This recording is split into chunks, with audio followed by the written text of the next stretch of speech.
warahmatullahi wabarakatuh. Waalaikumsalam warahmatullahi wabarakatuh.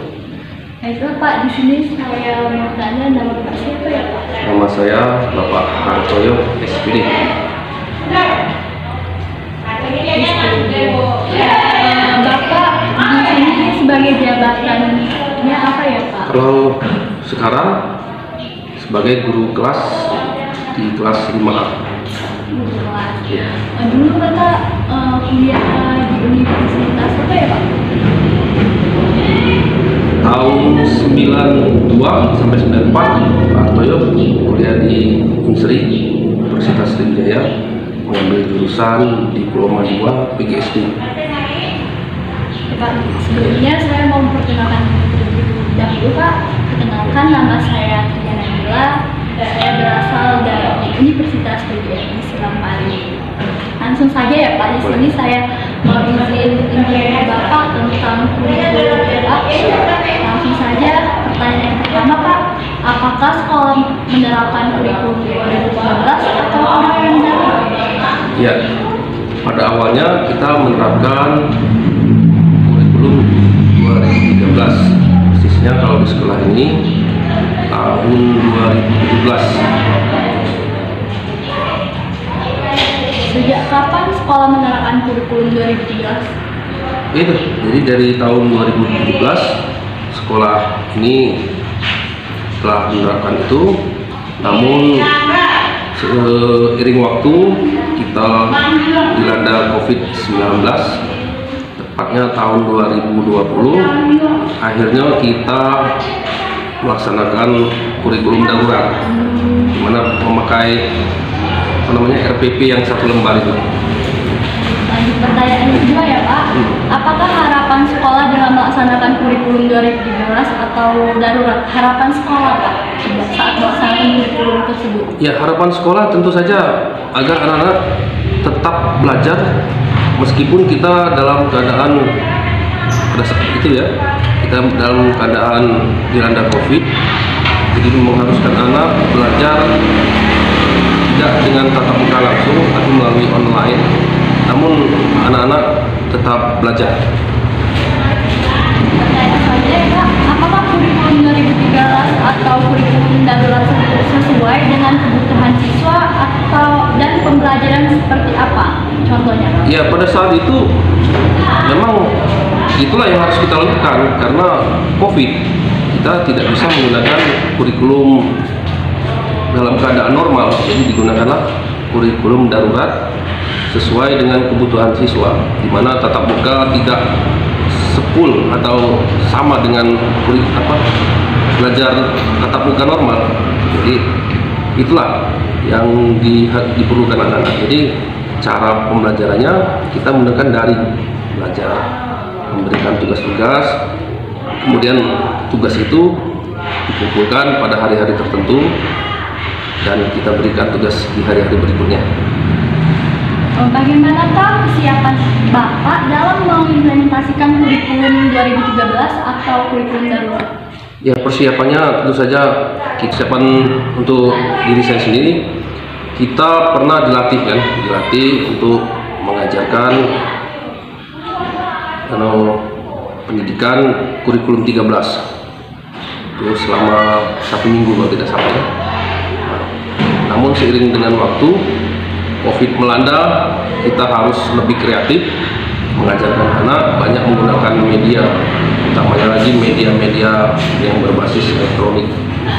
Kita membuat sendiri materi, sumber-sumber materi itu kita cari di Google atau kita membuat sendiri. Itu persiapan baru. Bagaimana interaksi guru dan siswa selama kegiatan belajar mengajar berlangsung? Ya, selama pandemi interaksi hanya bisa dilakukan lewat Zoom atau melalui via online di grup yang telah kami buat. Menurut Bapak, apakah kurikulum 2013 mampu meningkatkan pelaksanaan kegiatan belajar mengajar? Mengapa Pak? Ya, menurut saya kurikulum 13 ini merupakan kurikulum yang memang dibutuhkan untuk anak-anak pada saat ini. Jadi setiap masa memang kurikulum harus berubah karena mengikuti perkembangan zaman yang ada. Jadi tidak bisa disamakan dengan kurikulum di BPP tahun 1982 atau kurikulum 2004. Ini memang harus berkembang. Kita hanya melaksanakan saja. Oke. Apakah ada kendala yang dirasakan Bapak dalam pelaksanaan kurikulum 2013? Ya, kendalanya saya rasa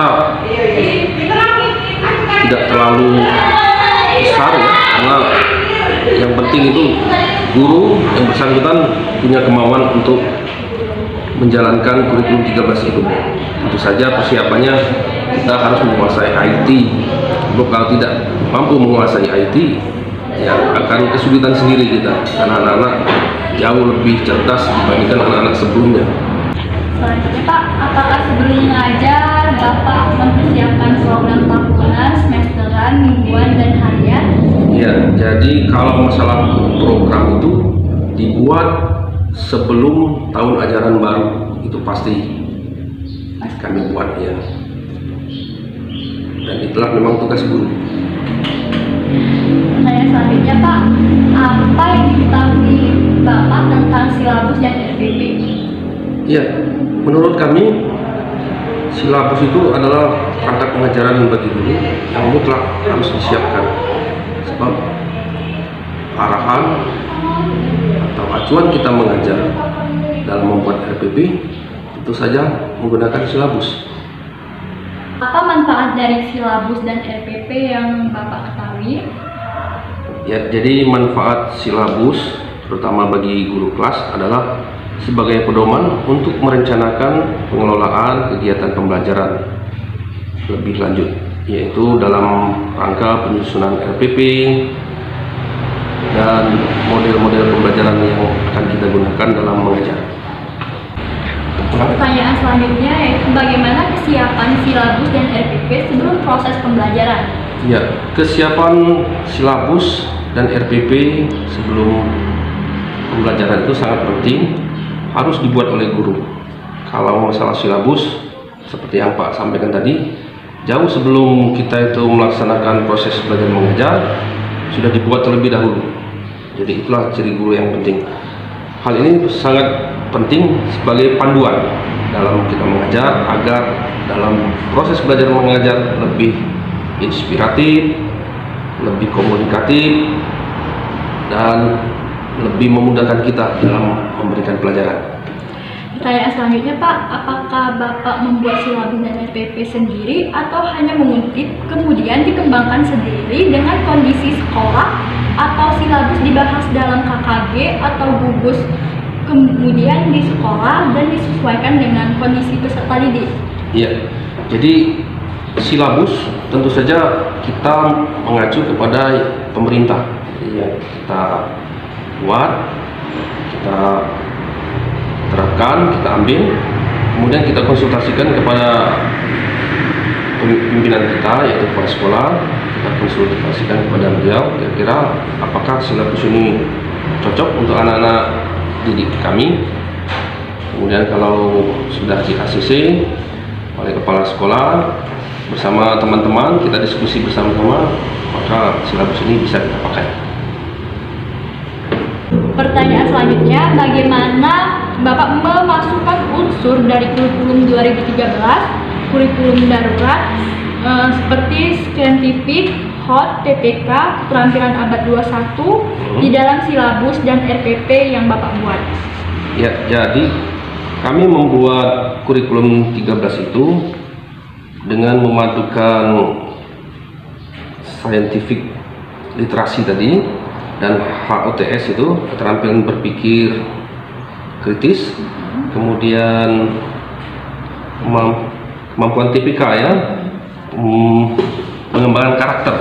Jadi sebelum pembelajaran itu anak-anak diwajibkan untuk berdoa, itu sebagai bentuk pendidikan karakter, memberikan hormat kepada Bapak Ibu guru.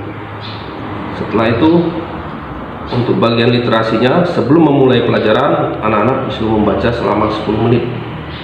Jadi anak-anak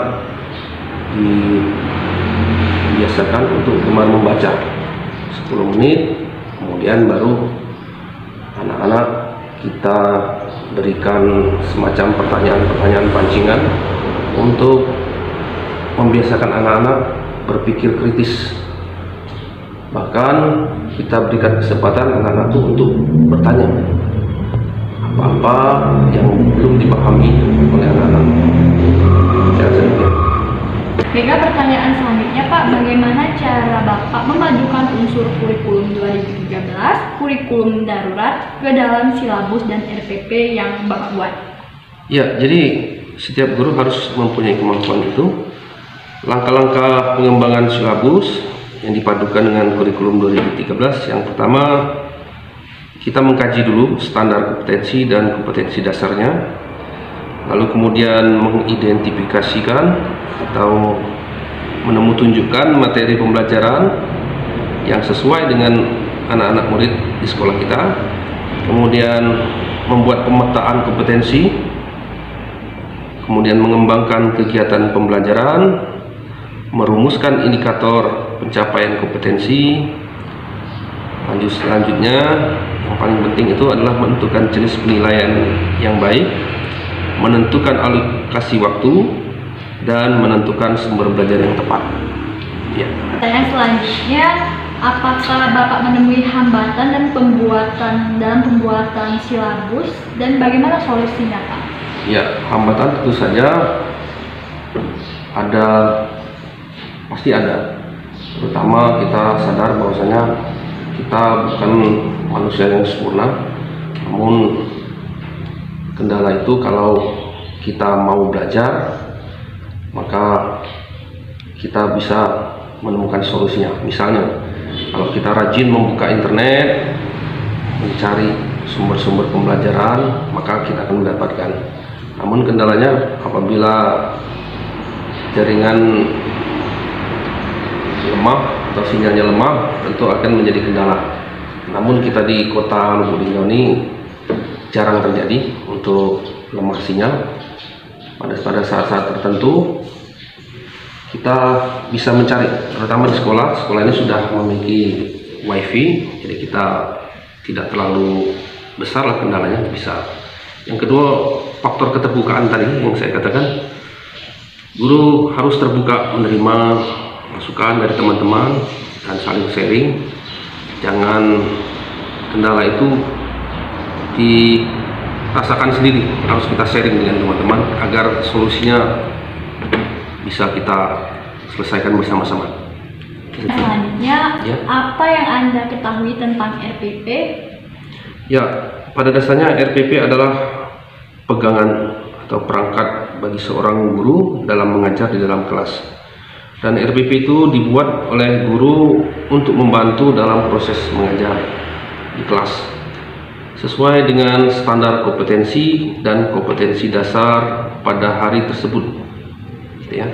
Selanjutnya Pak, apakah RPP yang Anda buat sesuai dengan kurikulum 2013 atau kurikulum darurat? Ya, untuk saat ini karena kita masih menerapkan protokol COVID-19, walaupun sudah ada tidak seketat dulu lagi, namun kurikulum itu masih menggunakan kurikulum yang disesuaikan dengan yang darurat. Ya. Pertanyaan selanjutnya Pak, apa yang Anda lakukan di awal kegiatan pembelajaran?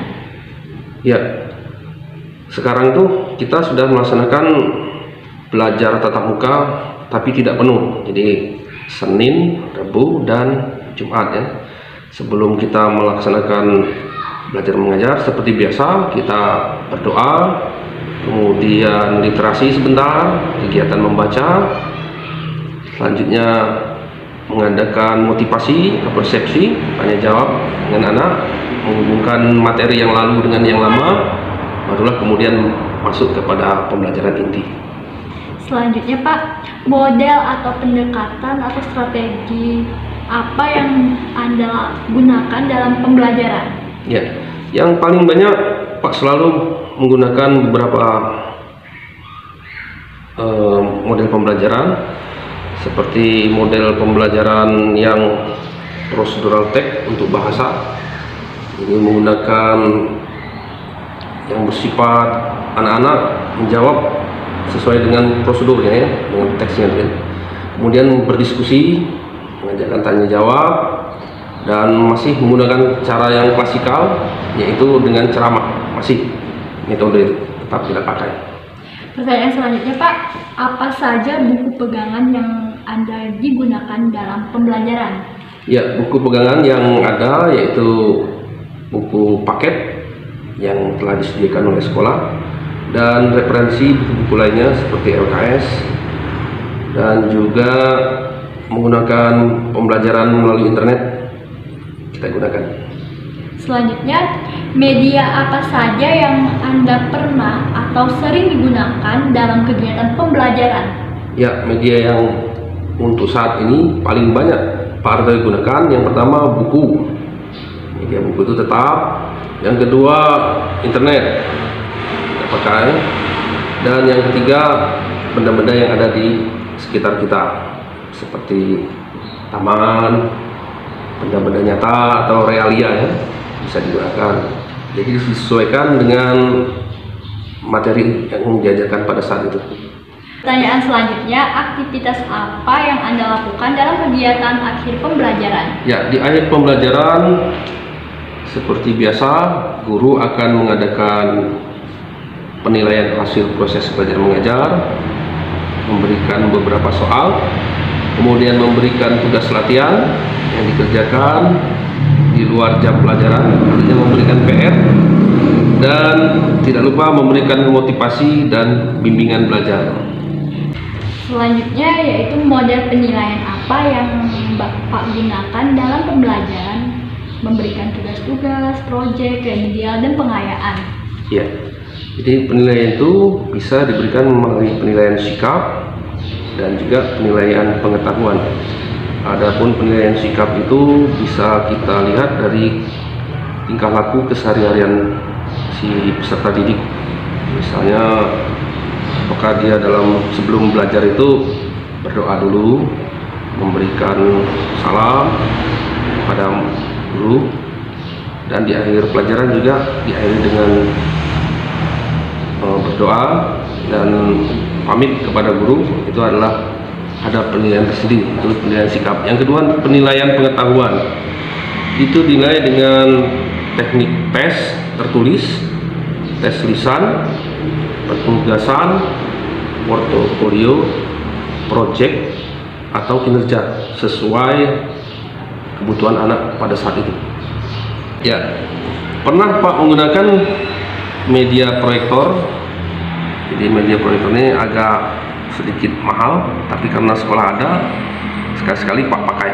Kemudian media visual berupa gambar-gambar, media nyata, realia seperti batu gitu kan, tanaman-tanaman yang ada di sekitar lingkungan sekolah, dan media sebaneka apa yang ada di sekitar sekolah ini juga merupakan media. Ya, pertanyaan selanjutnya Pak, apakah Anda menemui hambatan dalam penilaian? Bagaimana solusinya? Ya, jadi penilaian itu adalah bagian dari proses pengajaran. Kendalanya adalah ketika anak-anak itu jarang bertatap muka dengan kita guru karena kendala COVID-19 ini kan. Jadi kita sulit menilai anak karena kita tidak tatap muka. Nah, pada saat tatap muka separuh atau tatap muka separuh belajar, separuh online, itu kita bisa tahu persis jawaban anak ini memang betul jawaban mereka atau jawaban yang berasal dari bimbingan lain kan. Jadi itu kendalanya. Pertanyaan selanjutnya, kapan saja Anda melakukan penilaian? Ya, penilaian itu bisa dilakukan dalam satu hari belajar. Misalnya setelah kita mengajarkan, itu namanya penilaian harian kan. Ada penilaian harian, ada mingguan, ada yang bersifat setengah semester atau mid, bisa juga penilaian satu semester. Apakah yang Anda ketahui dari kurikulum paradigma baru atau kurikulum merdeka? Ya, kurikulum Merdeka Belajar itu merupakan pengembangan dan penerapan dari kurikulum darurat ya, yang diluncurkan untuk tanggapan dari dampak pandemi COVID-19.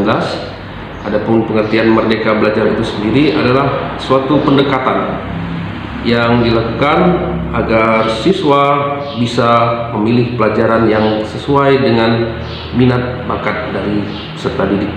Pertanyaan selanjutnya, apakah pernah mengikuti pelatihan atau seminar kurikulum paradigma baru?